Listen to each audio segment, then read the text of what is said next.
Supreme court का फैसला जो काफ़ी अरसे से वेटिंग था वो आज आ गया। और जिस तरह हम सारे कोई आप लोग एक्सपेक्ट कर रहे थे, जो सूरत-हाल नज़र आ रही थी, उसी के मुताबिक फैसला आया। तो मेरा ख़्याल है कि ये फैसला आने से जो कन्फ्यूजन या जो आईनी बुहरान था वो ख़त्म नहीं होगा, बल्कि मज़ीद बढ़ेगा।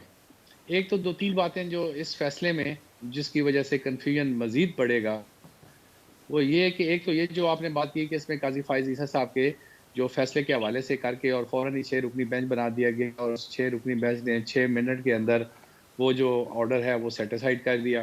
ये एक बहुत बड़ा सवालिया निशान है। दूसरा सेक्शन 57 इलेक्शन एक्ट के तहत इलेक्शन शेड्यूल देना, ये इलेक्शन कमीशन की ज़िम्मेदारी है। वो इलेक्शन शेड्यूल भी इसी ऑर्डर के अंदर आ गया। तीसरा के हवाले से उन्होंने कहा जी कि अलग पिटीशन फाइल की जाए। अगर आइन कहता है कि 90 रोज़ के अंदर इलेक्शन होने चाहिए, तो क्या वो सिर्फ़ पंजाब पे आइन लागू होता है, केपीके पे नहीं लागू होता?